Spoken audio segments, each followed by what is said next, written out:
sempre digo que nós não temos como impedir que os pensamentos passem pela nossa cabeça, mas nós decidimos quais pensamentos vão fazer ninho na nossa cabeça. Então rejeite os pensamentos ruins. E o sexto elemento é a espada do Espírito. A palavra de Deus é a espada do Espírito. A espada fere e nos defende do inimigo. E a palavra de Deus destrói o inimigo. O Espírito Santo dá vida à palavra de Deus e lhe dá poder para derrotar o inimigo. Como usar a espada? Combatendo as mentiras e as tentações e declarando as verdades da Bíblia. Confie na palavra de Deus, receba a palavra de Deus como seu manual de vida, como seu manual de instruções para ter uma vida abençoada aqui na terra. A armadura de Deus, ela lhe dá a vitória. E é claro que além de usar a armadura de Deus, nós precisamos orar. A oração, ela é muito poderosa e ela nos aproxima de Deus. A Bíblia fala que existem castas de demônios que nós só vencemos com jejum e oração. Mas apenas orar e jejuar e não nos transformarmos, não nascermos de novo, não vai fazer com que a gente vença as forças malignas. A Bíblia também nos orienta a vencer o mal com o bem. Isso está lá em Romanos 12, versículo 21. Então, meus amados, a melhor maneira de vencer, a maior arma que nós temos contra as forças malignas está lá em Tiago, capítulo 4, versículo 7. Sujeitai-vos, pois, a Deus, resisti ao diabo e ele fugirá de vós, certo? Eu quero deixar algumas dicas para que vocês possam praticar melhor nessa batalha. A primeira dica é que a gente deve buscar mais ao Senhor, com jejum e oração. Mas não jejum e oração para expulsar e repreender demônio. Em primeiro lugar, jejue para enfraquecer a sua carne e fortalecer o seu espírito. Ore por libertação, pela sua libertação. Ore para que você seja transformado, transformada de acordo com a vontade de Deus. Que vocês estejam no centro da vontade de Deus, cada dia mais podendo agradar, ser agradáveis aos olhos de Deus. Então a primeira transformação tem que acontecer na nossa vida, para que depois o externo, tudo ao nosso redor, seja transformado. Não se deixe dominar pelos medos. Houve uma época da minha vida que eu achava que as pessoas corajosas eram pessoas destemidas, não tinham medo, mas não é verdade. Uma pessoa corajosa é aquela que age apesar do medo, porque todos nós temos os nossos medos. Mas numa batalha espiritual, nós não precisamos ter medo, porque Deus é conosco. Nós precisamos agir, colocar a nossa fé em prática, apesar dos nossos medos. A segunda dica é justamente essa, exercitar a nossa fé.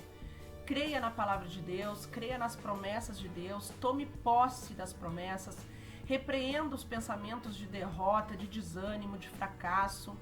Volte os seus olhos para Deus e não para as circunstâncias. É muito fácil a gente ter fé e a gente acreditar, a gente crer, a gente confiar quando as circunstâncias estão a nosso favor. A nossa fé é de fato provada quando tudo à nossa volta não está a nosso favor. Quando as circunstâncias estão totalmente contra aos nossos desejos, ao que a gente pede para Deus. Então você está orando, você está jejuando e na sua volta as circunstâncias parecem que só estão piorando. Não olhe para as circunstâncias, olhe para Deus, exercite a sua fé. É nessa hora que a sua fé é provada. Em quem você confia? Em quem você tem confiado? A quem você tem orado? O Deus que você serve, ele é o Deus do impossível. Ele é o Deus de restauração. Quando você não pode, ele pode. Quando chega aquele momento de fraqueza, que você entrega os pontos e diz, eu não posso fazer nada, é nessa hora que Deus age. É na nossa fraqueza que o poder de Deus se aperfeiçoa, certo? Então, a terceira dica é busquem viver em unidade. O homem, o ser humano, ele não nasceu para viver só, e muito menos isolado.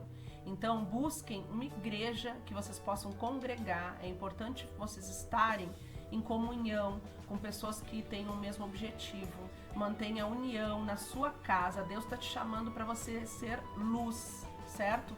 Então, onde você estiver, precisa ter luz.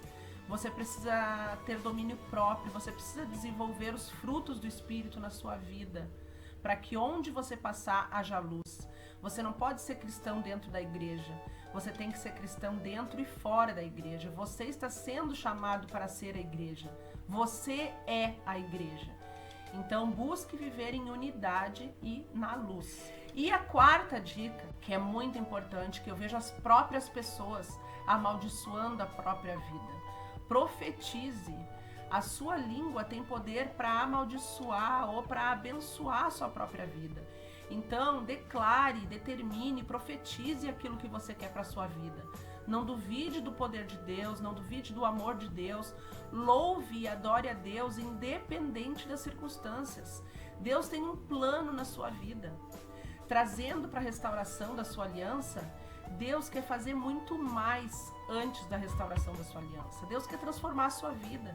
Deus te chamou para cuidar da sua salvação, da salvação da sua alma. Os planos de Deus são maiores do que os nossos.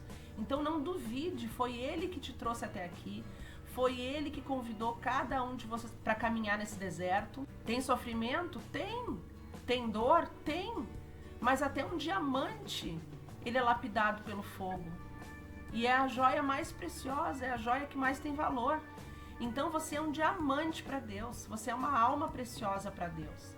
E você precisa ser lapidado. Então nesse deserto, seja grato, seja grata por terem sido convidados por Deus para ter essa oportunidade de transformação. Deus quer fazer uma obra muito maior do que vocês possam imaginar na vida de vocês. Não se resume à restauração de casamento. Se resume à restauração da sua vida, da sua alma, em primeiro lugar. Restauração de casamento, problema financeiro, familiar, espiritual, profissional, tudo é consequência de uma vida com Deus. Eu quero deixar algumas dicas também. Estudem o livro de Jó.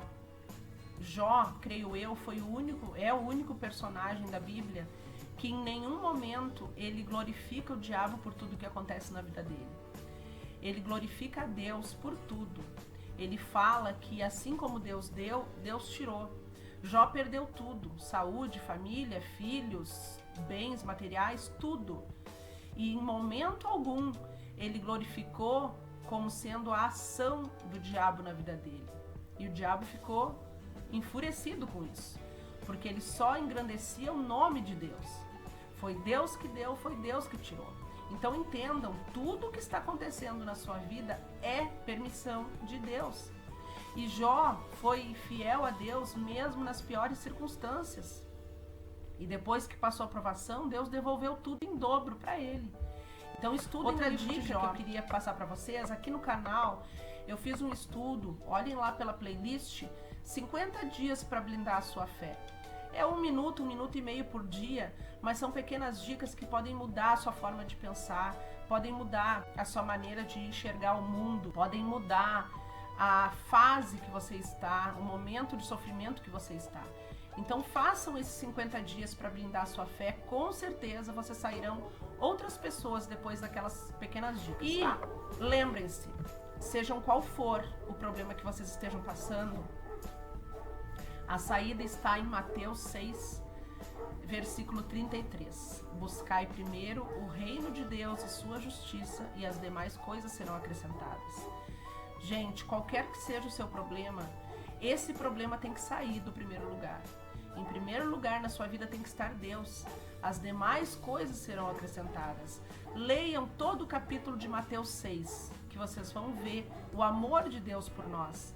Então, tudo que Ele está fazendo é por amor. Ele quer nos transformar em pessoas melhores, em pais melhores, em mães melhores, maridos melhores, esposas melhores, tá? Homens, sacerdotes do seu lar, com caráter de Deus, mulheres sábias, virtuosas, que saibam edificar o seu lar e não derrubar com as próprias mãos, para deixarem de ser rixosas, Sejam gratos, sejam gratas, tenham mais gratidão no coração. As portas se abrem quando nós temos gratidão no coração, certo? Mas a ingratidão fecha portas. E também quero deixar 2 perguntinhas para vocês antes da gente finalizar, para vocês refletirem, tá? Como nós estamos falando de restauração, eu quero fazer 2 perguntas para vocês. Em primeiro lugar, em relação ao sofrimento. Se vocês não têm como resolver o problema de vocês com a força do braço, com as habilidades, com o conhecimento que vocês têm, se só resta crer e esperar e descansar no Senhor, por que sofrer? O sofrimento está fazendo mal somente para quem sofre, somente para vocês. E podem ter certeza, não é isso que Deus quer. Deus não quer que vocês sofram, mas é a gente que coloca a nossa alegria nas coisas erradas. A nossa alegria está no cônjuge, a nossa alegria está numa conquista material, a nossa alegria está no sucesso profissional, a nossa alegria está na riqueza. Não! A nossa alegria está no Senhor. Então a minha dica é: curem-se urgentemente, saiam dessa fase de sofrimento, de desespero. Porque nessa fase só mostra que o nosso cônjuge, ou seja lá qual for o problema, aquele problema está em primeiro lugar. Aquela pessoa tem o poder de nos deixar feliz ou nos deixar triste. E está errado. Jesus é o nosso Senhor, Jesus é a nossa alegria. Então, se nós não podemos resolver um problema, se nós precisamos depender do Senhor, descansem. Vamos descansar, certo? O sofrimento não vai trazer solução para nada. Muito pelo contrário. O sofrimento só vai agravar a situação e piorar a situação. A outra pergunta que eu quero deixar para vocês é o seguinte. Vocês já ouviram falar. Se Deus fizer, Ele é Deus. E se Ele não fizer, Ele continua sendo Deus. E eu pergunto, e se Deus não fizer? E se Deus não restaurar? E se não estiver nos propósitos de Deus a restauração do seu casamento, ou seja lá qual for o problema que você esteja passando? E se Deus não fizer? E se Deus não restaurar seu casamento? Acabou a sua vida? Então quem determina se você é feliz ou não é feliz é o seu cônjuge. Quem determina se você vai ter vida abundante daqui para frente é o seu cônjuge? Não. A sua vida não está ou não pode estar nas mãos do seu cônjuge. É Jesus, é Deus que determina a sua vida. Se você está em sofrimento porque você está sozinho, você está colocando o seu cônjuge em primeiro lugar. Então você só vai aprender a ser feliz, você só vai conseguir ter paz e ser feliz quando tirar o seu cônjuge ou o seu problema do primeiro lugar. O seu cônjuge não pode ser o que determina a sua paz e a sua felicidade. A sua vida não pode terminar porque o seu casamento terminou. Orem, mas descansem no Senhor. Sigam as suas vidas felizes, mas esperando no Senhor, com tranquilidade e com paz no coração. É isso que eu desejo para vocês. Quando se trata de batalha espiritual, o que eu quero deixar claro para vocês, que não adianta simplesmente orar e jejuar. Se resume a fechar brechas. Identifiquem quais são os seus pecados, identifiquem onde vocês estão dando brechas e fechem essas brechas. A maior arma contra o diabo é o novo nascimento, é a mudança de vida, é a transformação. Deixar para trás velhos hábitos e nos tornar novas criaturas em Jesus Cristo. O pecado é que dá legalidade ao diabo de agir na nossa vida. Então, se não houver transformação, não tem oração e não tem jejum que vão ter poder suficiente para repreender a ação dos espíritos malignos na nossa vida. E os responsáveis por essas brechas somos nós mesmos. Quando nós queremos dizer sim aos prazeres da carne, e a palavra nos diz que não tem como nós servirmos a 2 senhores ao mesmo tempo. Ou nós servimos a carne, ou nós servimos ao Espírito. Ou nós somos do mundo, ou nós somos de Deus. A primeira batalha que deve ser vencida é contra nós mesmos, contra a nossa vontade, contra a vontade da nossa carne, contra os prazeres do mundo. Então, a pergunta que fica é: quer expulsar o diabo da sua vida? Então, mude, se transforme. Aproveite o deserto, porque o deserto é lugar de passagem, não de moradia. E o deserto é lugar de transformação, de aprendizado e de mudança. Espero que vocês tenham gostado do estudo de hoje. E de coração, espero que Deus transforme a vida de cada um de vocês e restaure a família também, tá certo? Deus abençoe. Um grande beijo e até a próxima.